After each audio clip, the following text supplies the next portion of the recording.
What is up, everybody? Welcome back to the Upper Tier Podcast and NXT RevelouSean.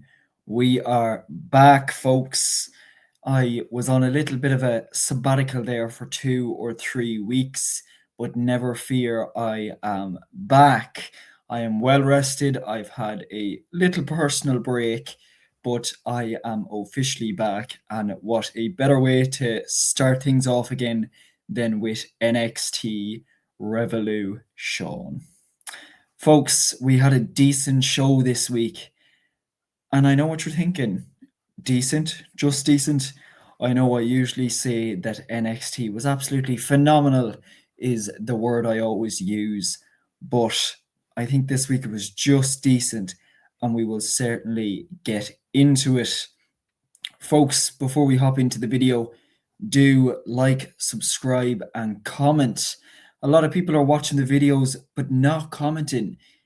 Please let me know your opinions, what you're thinking about NXT, what you're thinking about wrestling in general, what your highlights, anything. Don't be afraid to interact. We always love to hear from the fans that watch the podcast. And yeah, don't be afraid to give us a shout and leave a comment and like and subscribe, of course, folks. Hopping straight into NXT, we had a good show. Obviously, you can see some of my highlights, should I say. Lizzie Rain taking on the Women's North American Champion Tatum Paxley in a title match last night, and I enjoyed every bit of this match. I know obviously Lizzie Rain is very fresh to the roster. She's only been on the roster for 2 or 3 weeks, and I have loved every minute of it so far. I love her character, the Maiden of Metal. I think she is freaking class, and I think without a doubt she'll be a star in NXT, to say the least. And I pray to God that Shawn Michaels pushes her to the moon. And she really proved how talented she was last night, that she can hang with the stars in NXT and potentially on the main roster too, when she gets called up. But a fantastic match last night. Obviously, Tatum picking up the win and retaining the Women's North American title after a brilliant match. And I'm glad to see Tatum is getting the reign that she deserves. Obviously, she was done very, very dirty with her NXT Women's Championship reign. Obviously, she's the shortest NXT Women's Champion in history. She held the title for, I think, 24 days, if even, which I think is really sad. She was done very dirty. So I'm glad to see that Shawn Michaels and WWE are kind of righting the wrong here and giving her a lengthy North American title reign. And I'm glad that Lizzie Rain was one of her opponents. I've kind of stood by Lizzie Rain for a few weeks now and think she is fantastic. And as I said, she'll without a doubt be a star. Overall, brilliant match. And I'm actually hoping to see more of this little mix with them. I think both of them on TV is absolute gold. It's fantastic. So you never know. Maybe we could see more. After the match, the women hugged it out, only to be speared by Zarya. Obviously, Zarya was in a feud with Sol Ruka, and now that that is over, Zarya is gunning for gold. So she is. So taking out both Lizzie Rain and the champion Tatum Paxley, standing tall with the title. Obviously, I think it's very sad that Zarya hasn't got a title yet. Uh, I was a big fan of both her and Soul at the same time. I thought that tag team was fantastic. But I think Zarya was done a bit dirty too. I think she's long overdue a title reign, and has been a bit, overshadowed and pushed into that kind of background, which I didn't really like. So I'm as much as I love Tatum Paxley as champion, I think that they should pull the trigger and just put the title on Zarya. I think it should be another case of righting the wrong instead of having her in the background, have her at the forefront of your brand, and potentially the new big star of your brand, along with the likes of Kendall Gray, Lizzie Rain, Kalani Jordan, the NXT Women's Champion Lola Vice. I think they all kind of fit in the same circle, and I think that the NXT Women's division is definitely stronger than ever, especially as of the past 2-3 years. I think the division has been phenomenal, and a lot of people overlook it, and I think people really need to start realizing that they truly are the best women's division in wrestling in general, because it's such a stacked roster compared to the men's, and we'll get into that in just a bit. So obviously I hope Zarya gets the title in the next few weeks. I think we've got a PLE coming up in the next few weeks, so we will find out, will we get that match. Next up, the Ren QCC took out Kalani Jordan. Things are getting interesting now, folks. Obviously, it started out in the ring with Izzy Dame, Kalani Jordan, and Lola Vice having a little chat and cutting a promo. Obviously, Kalani Jordan wants the NXT Women's Championship. She says she's long overdue it too, that she deserves it more than anyone else on the roster. But Izzy Dame is next in line for the title. Kendall Gray came out stating that she should be next for the title, and obviously that caused a bit of kerfuffle. I've been using that word a lot lately. I don't know where it came out of, but I'm using it anyway, folks. I'm extending my vocabulary. Very Downton Abbey of me, I know. Pip, pip. Tangents. I get off on them, This isn't awkward at all. We'll be right back. No, we won't. Right.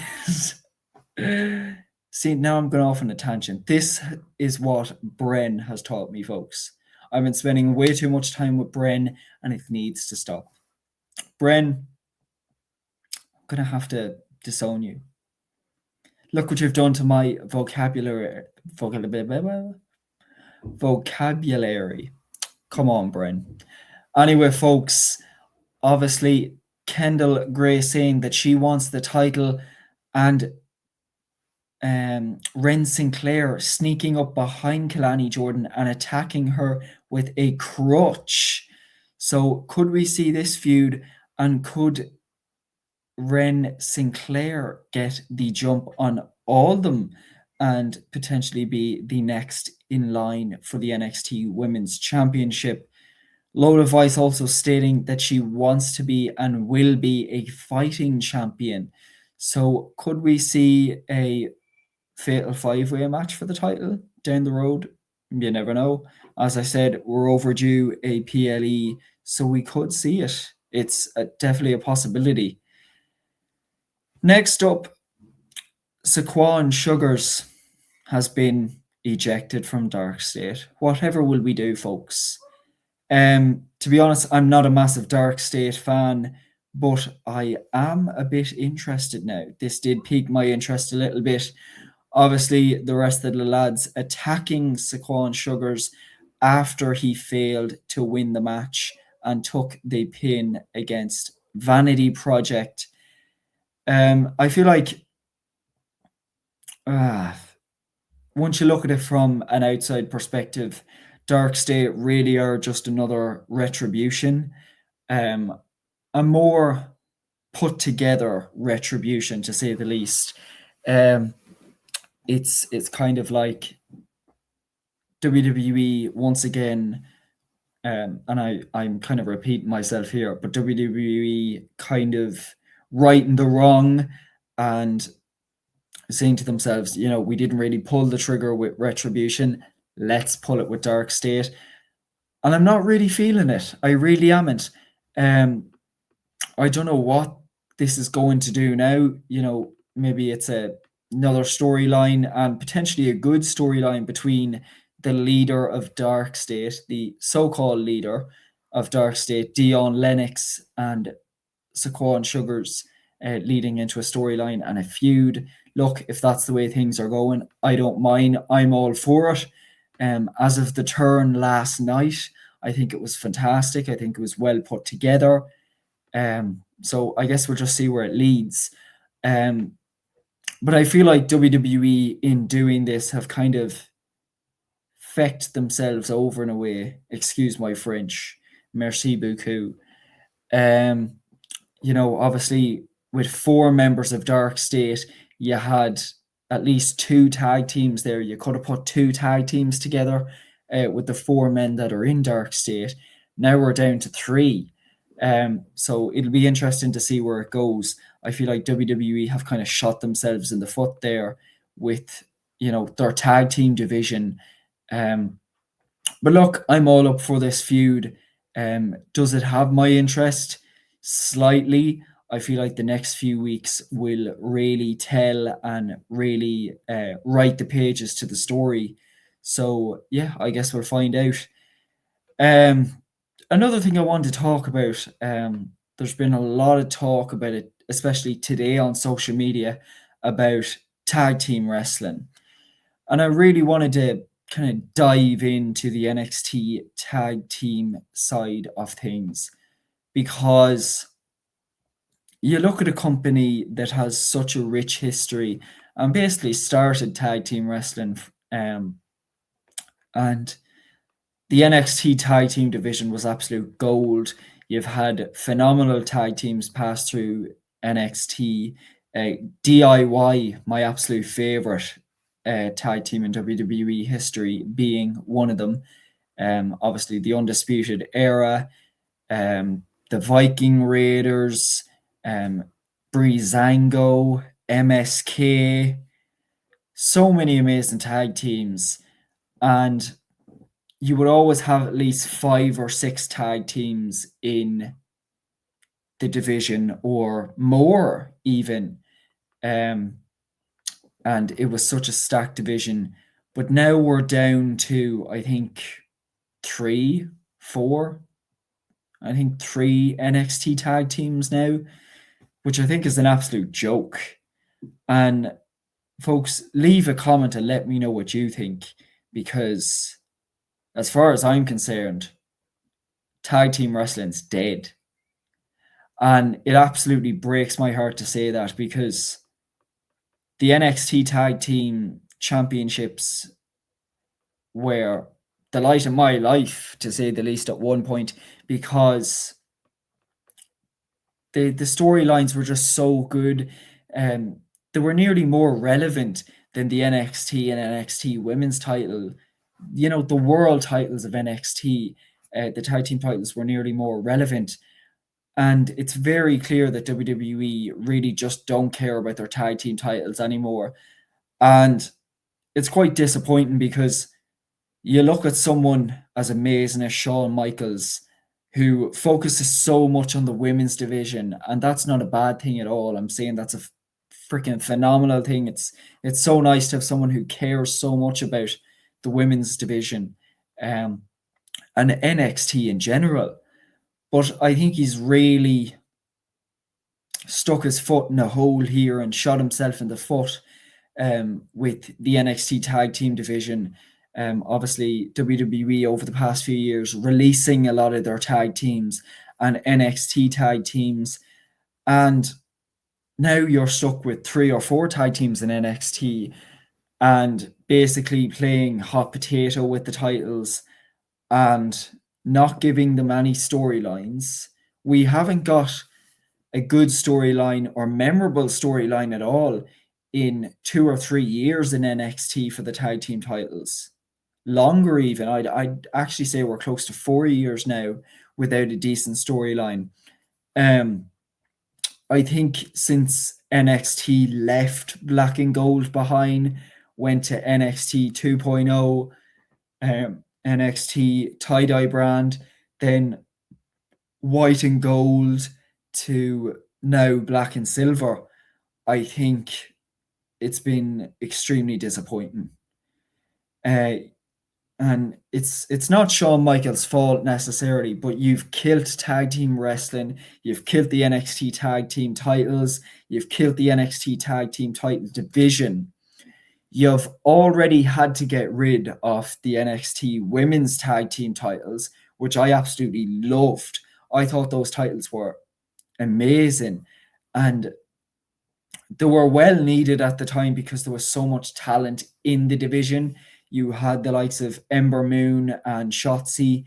You had the Way being Candice LeRae and Indy Hartwell. You had Raquel Gonzalez, or as she's known now as Raquel Rodriguez, and Dakota Kai. You had Zaya Lee and her tag team partner. You had multiple tag teams. You had, do you know what? I'd actually say you had 7 or 8 women's tag teams you could have put the titles on. And then as soon as NXT left black and gold, it dried out. That watering hole absolutely dried out, and it has affected things in the long run because you've had to get rid of your NXT women's tag team titles, and now it's looking like you're going to have to get rid of the men's because you don't have anyone to put them titles on. Realistically, you look down at Evolve 2 and there's nobody on Evolve you can bring up to put the tag team titles on. You are stuck between the Vanity Project, what's now left of Dark State, and OTM, which we have barely seen on TV. So you're telling me 3 or 4 tag teams is going to be enough to keep your NXT tag team title division going? Absolutely not. Nobody is interested. And it breaks my heart as such a big NXT fan to see what the division is like at the moment. It's disappointing, it's heartbreaking, it's gut-wrenching, all of the above. And it really it takes away from the enjoyment of NXT. And I'm the type of person who, because I'm such a big fan of NXT, I always try to look on the bright side of things and keep throwing the gas and wood on the fire to keep it going. But it's getting very hard at this point. Yeah, I think your NXT tag team title division is just dead. At this point, and we were talking about this in the group chat today, get rid of all tag team titles in WWE at this point, because it's not just on NXT, it's Raw and SmackDown too. Get rid of the tag team titles because you don't care about them anymore. If you don't care, you clearly don't want us to care. If you're not going to give a shit, we're not going to give a shit. Excuse my language, but it is very true.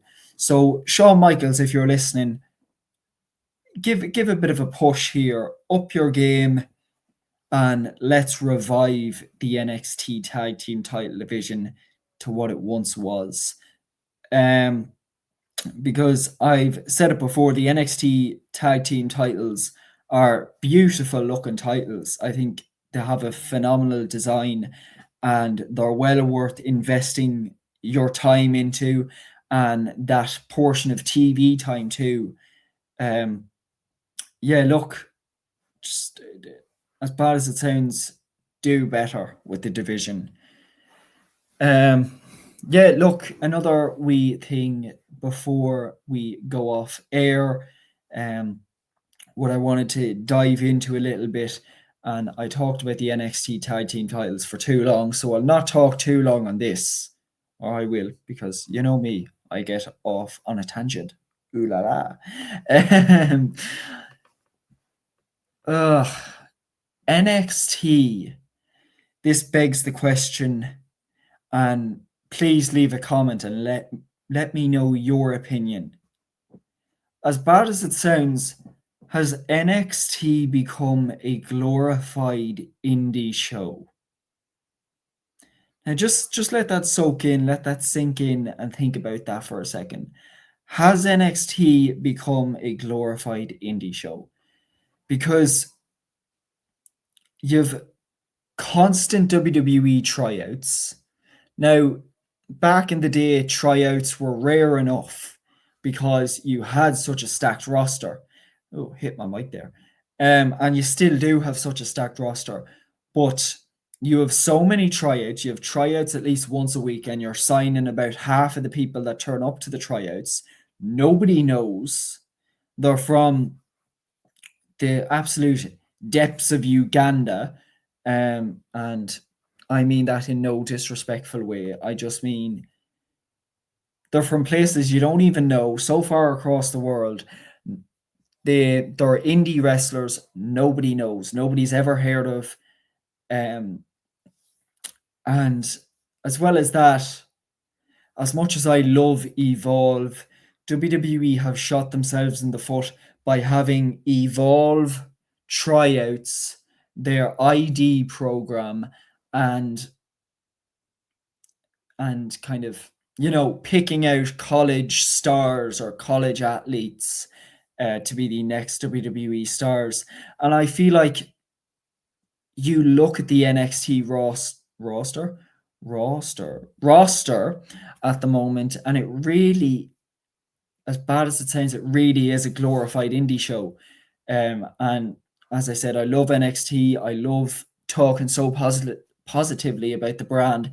But you look at Dark State here, you look at Dion Lennox, you look at Saquon Sugars, you look at Dark State as a whole. Are they in some storylines? Are they on NXT weekly? Yes. But before WWE, nobody knew about them. They showed up out of nowhere. And you see constant photos on Instagram now of, people being signed to WWE and NXT and Evolve and part of their ID program that nobody knows about, that you're going to sign for a year to 3 years potentially and just release anyway. So what's the point signing them? Like, you look at the NXT roster, and yes, people have heard of Zarya. People know who Tatum Paxley is. People know who Lizzie Rain is. And I get NXT is supposed to build you up as a wrestler for the fact that, yeah, maybe you're not well known, but by the end of the run in NXT, you're the most known person on the roster. You're the biggest star on the roster. And that's what NXT is supposed to do. But I feel like they've kind of took their foot off the gas and put it onto the brakes a little bit over the past 3 years. I think that WWE's biggest mistake was starting the likes of Evolve, their ID program, their college tryouts, their tryouts in general. They've shot themselves so much in the foot that NXT has become a glorified indie show. And I absolutely hate to say that, and it breaks my heart to say that, but it's just disappointing at this point. And look, maybe I'll turn around in a few weeks or a few months, or maybe even in the next year, and say, I was wrong. Like, all these people have become stars. But you're going to sign these college athletes just to put them on Level Up or Evolve, or just still have them work on the indie scene but hold the WWE ID Championship. They're shooting themselves in the foot. It's a glorified indie show. But what can you do? It's stupid, it's pointless. Get rid of it all. Like, realistically, you have Evolve, then NXT. That's the stepping stone. But you have a developmental brand for your developmental brand. Make it make sense. And on top of that, sorry, I forgot to mention, you have LFG too, which there is absolutely no need for. Nobody really cares about. Everyone cared about it for the first few episodes, and now nobody gives, excuse my language, a shit about it. WWE, you're shooting yourselves in the foot. You're killing NXT slowly. You've killed tag team wrestling. What's next on the list? Who knows? And as I said, I will be absolutely 100% be proved wrong possibly in the next few months, and I will not be afraid to admit when I'm wrong. But as of now, it's not looking great. Uh, but still, do we have a consistent NXT show every week? I'd still say yeah. Apart from the tag team side of things, the singles titles, the storylines, I think have been absolutely brilliant. And I'm looking forward to the next few months to see how things work out. The champions will get, the storylines will get, the matches will get. It is all ahead of us as wrestling is in general. Folks, I've had enough of a rant. I'm ranted out. Folks, that is your NXT RevelouSean. It is absolutely fantastic to be back. And folks, dare I say, that is, you've missed this one, so I'll give it to you. That is your chef's kiss for the week.